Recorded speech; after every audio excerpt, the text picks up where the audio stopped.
It's another great day in the world of online business, and today what we're going to be going over is actually the future of content marketing and how that affects your business and what you need to do in order to accomplish things in the future. So let's just go ahead and jump into it.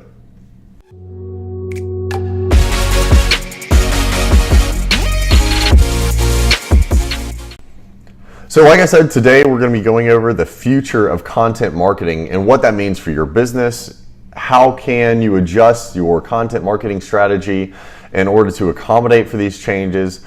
Well, so we're going to be looking at some of the present, past, and future things that have happened in the industry over the course of the next couple of videos to really dive in and figure out what we're going to do. But the first thing I would like to go over is understanding social media platforms and really how they apply to the future of content marketing. So one of the first social platforms I'd actually like to talk about today is Instagram. It has over 800 million users, and over 500 million of those are daily users. Now, while high, these numbers are actually continually growing, and so that actually presents an interesting dynamic for us for content marketers and what we need to do with our marketing plan.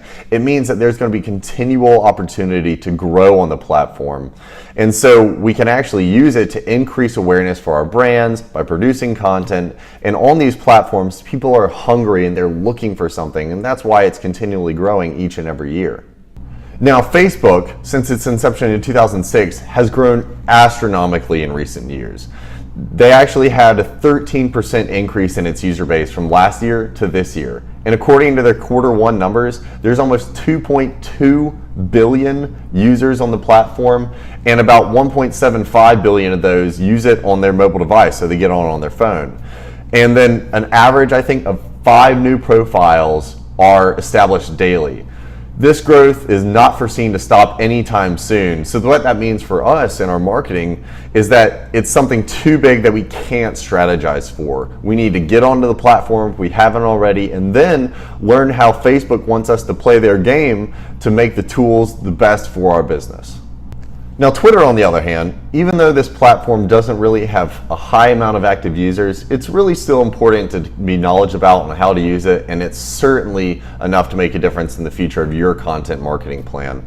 It has about 330 million active users, so it's a slight less than Instagram, but definitely less than Facebook. They did have a 4% increase from last year, and out of those 330 million, about 69 million are located in the United States. So it's pretty important to notice, and a lot of brands are actually using it to create a good dynamic between themselves and their customer base. Like Wendy's, we've all seen some posts by Wendy's throwing out Twitter discs or tagging some other company, and it's hilarious, and we love how they use the platform. So we can take inspiration from them to work on it for ourselves. Now, Snapchat is the newest out of all the social profiles that I would like to talk about today, and it's been said by some to be an app for a younger generation, and these people are eager to share short-lived video content.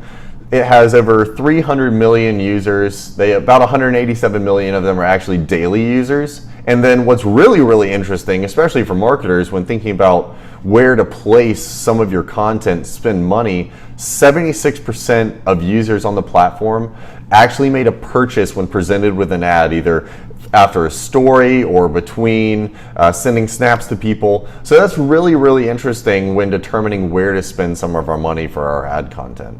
So I really hope that this information has been helpful and insightful, and we're certainly going to be discussing a lot more over the course of the next couple of videos. But to close out this first kind of discussion, I want to leave you with one more thing.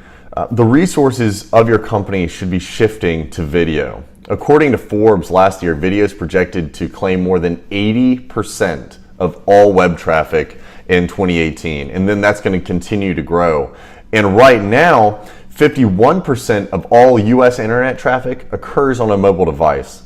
So it should really just kind of get the gears turning and thoughts provoked about what are you doing with your content and where are you placing your money at. Certainly we're going to go into some further discussion to break down all of this in the next couple of videos, but it's definitely something to think about. So thanks guys for tuning in. I look forward to talking to you next time.